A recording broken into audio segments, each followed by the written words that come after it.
Acróstico. No capítulo 1 de Lamentações, bem como é verdade em todos os 5 capítulos desse livro, nós encontramos um fato que é muito interessante.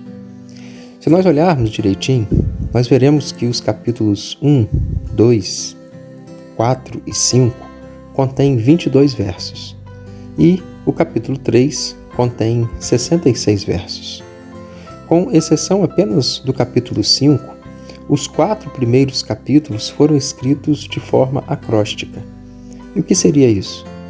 Seria como se cada letra do alfabeto fosse arrumada na vertical e cada verso começasse, então, com uma letra do alfabeto. É como se o verso 1 começasse com a letra A, o verso 2 começasse com a letra B, o verso 3 começasse com a letra C e assim sucessivamente. Porém, como esse texto foi escrito em hebraico e o alfabeto hebraico é constituído de 22 letras, nós temos então, nesses capítulos, os 22 versos exatamente por esta razão, porque cada um dos versos começa com uma letra do alfabeto hebraico. No capítulo 3, onde há 66 versos, é porque para cada conjunto de 3 versos, ele é começado com uma letra específica na ordem do alfabeto. E eu quero destacar e chamar para nossa reflexão, a partir desse fato curioso e muito interessante desse livro, que ele não foi escrito com as emoções sendo extravasadas, mas ele foi escrito à base de uma profunda reflexão. Porque se você já tentou escrever um acróstico em algum momento, você sabe que ele não brota naturalmente na nossa mente. Mas é preciso parar, refletir, considerar, pensar, gastar tempo para que um texto saia tão bem arrumadinho como é um acróstico.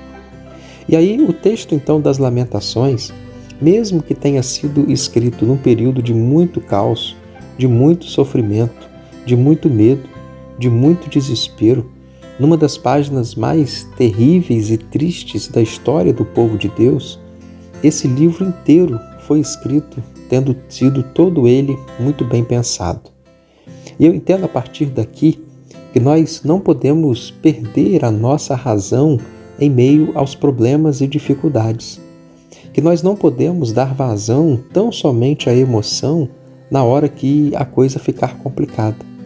Mas na hora das lamentações, aí sim, mais do que nunca, é preciso manter a cabeça fria, é preciso ter as emoções sob controle, é preciso raciocinar, refletir, considerar muito bem cada detalhe, pensar com clareza, pensar com lógica, pensar com a orientação do Espírito Santo, enfim, ser racional.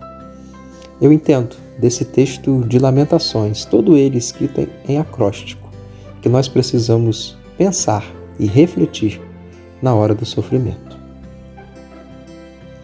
Oremos. Deus, obrigado porque a Tua palavra nos ensina mesmo nos seus detalhes. Nos ensina também, ó Senhor, a sermos mais racionais na hora das nossas lamentações. Essa é a nossa oração, em nome de Jesus. Amém.